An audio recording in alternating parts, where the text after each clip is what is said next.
March 20th, one of the brightest rising stars in all of boxing, Vergil Ortiz Jr., gonna step up to the next level, brother. Yes, taking on his toughest challenge to date against Maurice Hooker. You can catch that fight on DAZN from Fort Worth, Texas. Vergil, always a pleasure to talk to you, sir.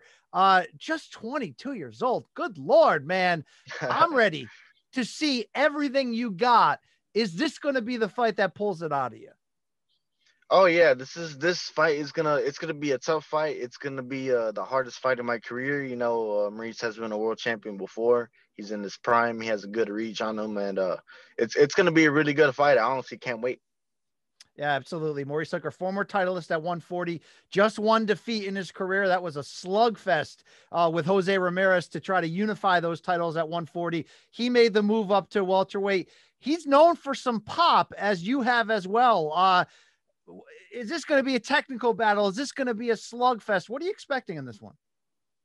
I think that it's gonna be a little bit of everything. I think his main goal, he's gonna try to move, definitely, for sure. I mean obviously me and Jose have the same trainer. We have similar styles, so he's not gonna go in there and want to bang right off the bat. Maybe he's gonna want to move around and see if he can try to outbox me for a little bit. But I mean, I can box too. I'm not just an inside fighter or anything like that. So I think once he sees that I can work to that advantage as well, he's gonna try to pour it on me, or he's gonna try something different. Long story short, I can do a lot of things. Look, we're fresh off of crazy 2020. You did make it back to the ring once and scored a knockout against Samuel Vargas, but this had to throw everybody's best laid plans off. I know you're itching to be included in the group of the guys who have next in the sport. How hard is it, when you throw in the wrinkle of COVID and everything? I know you want to get out there and prove that you're the goods.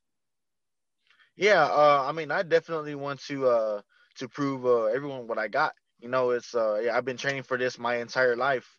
And I feel like I'm ready for a world title shot now. I think I should have got one already. 16-0, 16 knockouts. I've literally done as best as you can do in those 16 fights. I just feel like I'm more than ready for those fights. And you know what? If they give me a world title shot right off the bat after this fight, then I'll gladly take it.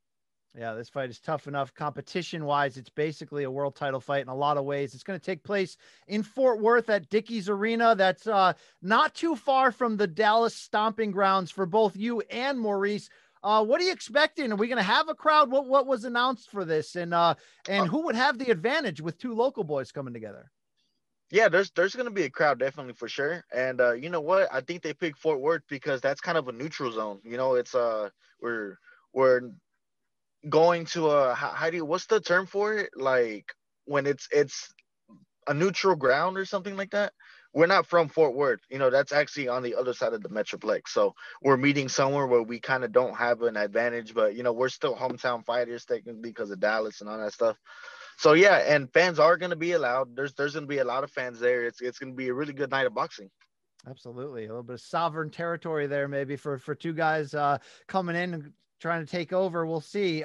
Your promoter, Oscar De La Hoya, made a little bit of headlines in the past week saying, I'll put Vergil up against any single welterweight in the world, and I love his chances to beat them. When you hear the big man saying that, is that extra pressure, or is that exactly what you want to hear from him? That's what I want to hear from him, and it's a lot of motivation. People take pressure on a lot of things. I don't take it as pressure. I take it as motivation. It makes me want to prove to people that their expectations are realistic expectations, and I can fulfill those expectations. Absolutely.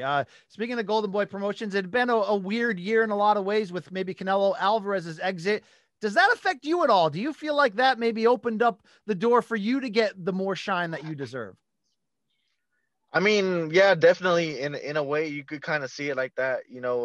Since they're not a lot of their time it was spent on Canelo because obviously he was the cash cow of the entire sport. So now that they have a little more time to look at us, I feel like that a lot of that time is going to be put on me now. Absolutely. Ryan Garcia, also obviously another big young gun in that stable. You mentioned your trainer, Robert Garcia, also training Jose Ramirez. no shortage of big name talent available for you at that gym. Just share with people the kind of names you're able to spar with, and how important has that been to your growth? Yeah, I mean, definitely I can spar Jose Ramirez. Like I said, I spar Josecito Lopez. I can spar Mikey Garcia. I can spar a lot of fighters out there, like prospects like Alexis Espino, Hector Tanahara, Misael Lopez. No, I don't think that's his last name. I think it's Rodriguez or something like that. But anyway, so yeah, I mean, I spar a lot of notable names here, whether they're champions or not, and it's all good sparring. All right, take me to your upbringing as a boxing fan. Who were your guys? Who maybe influenced the complete fighter that you're turning into today?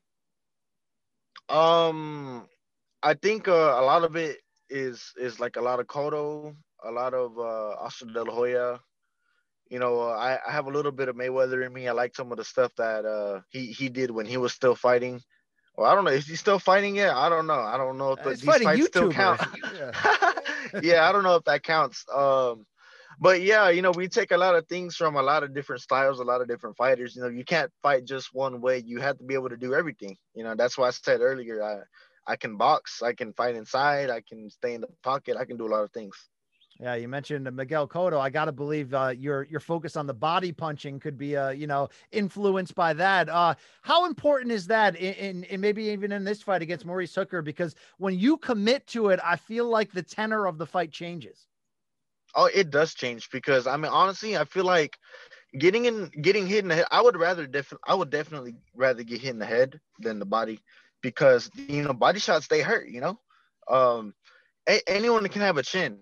We've seen it with Golovkin when he fought Derevchenko. He can get hit a lot to the head, but once he started getting tagged to the body, he started slowing down. He might have been sick, but sick or not, body shots still hurt.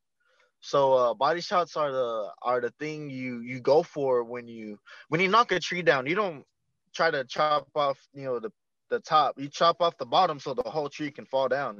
That's how it is.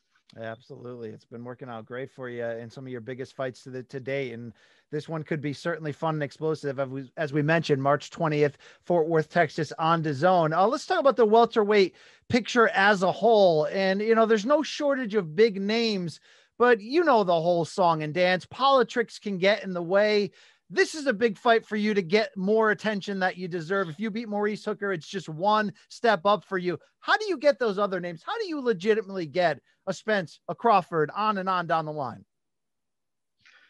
I think fights like this is what does it. You just gotta keep fighting competition that other top guys have fought themselves. So you can kind of get like a measuring stick on where you're at.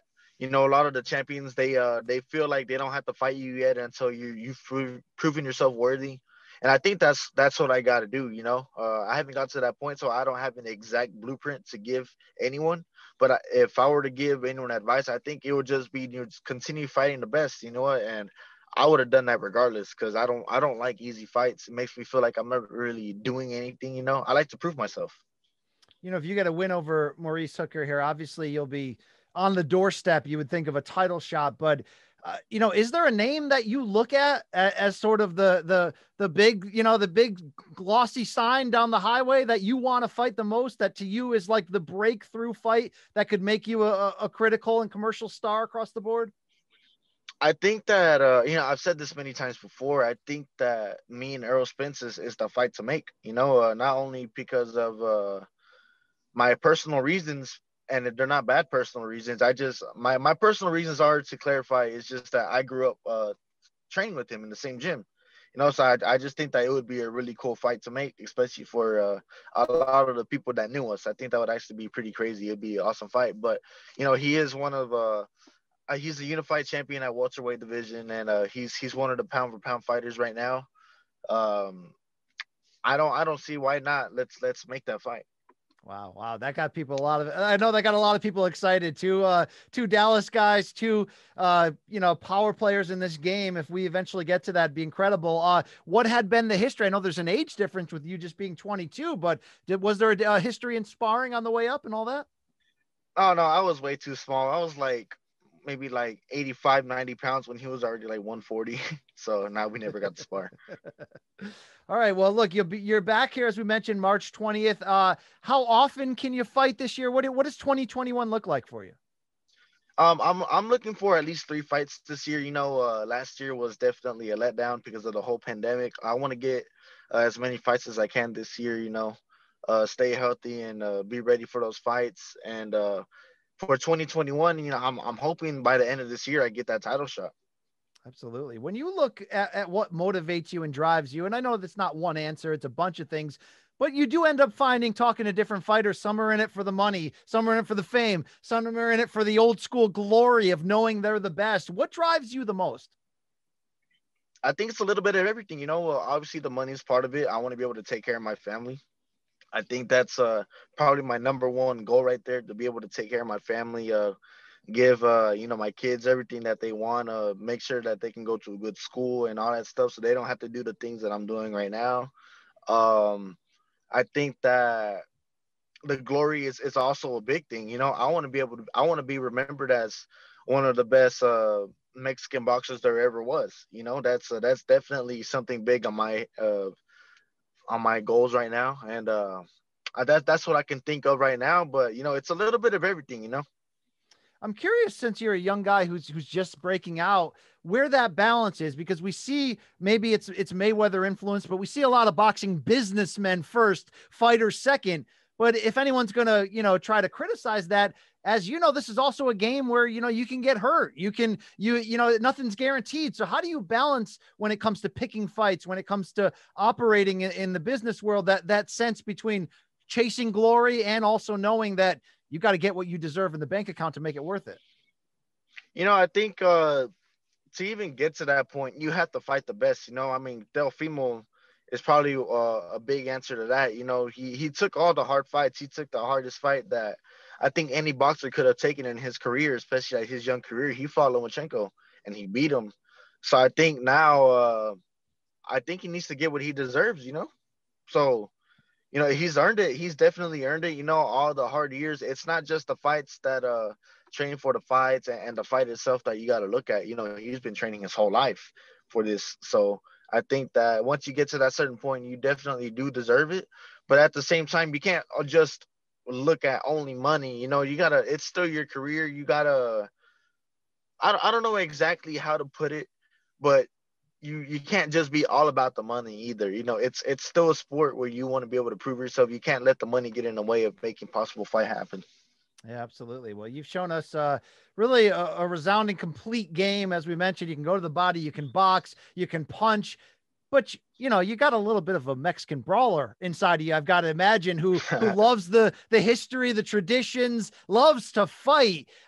When you enter a fight like this one against Maurice Hooker, are you hoping it's as easy as possible? Are you hoping he stays at the end of the jab? Or does part of you want to find out what he's made of and wants to mix it up in there? Yeah, definitely. And you know what? I want to see what I'm made out of. I definitely haven't been pushed to the point where I gotta fight or flight. I haven't been pushed to that point yet. I want to see what I got, and I think I know what I got, and maybe even more than that. I've been in fights in the amateurs where I shouldn't have won, but I won. Because I was able to pull out some stuff that deep inside me, that I didn't know I had, and I know I got a lot more too. Absolutely. Can't wait to see it, man. 16-0, 16 KOs, just 22, but this should be a fun one against Maurice Hooker. It's going to go down March 20th, Fort Worth, Texas. Fans in attendance. Happy to hear that. And on DAZN, Vergil Ortiz, always a pleasure to chat with you. Best of luck out there on March 20th. I appreciate it, man. Thanks for having me.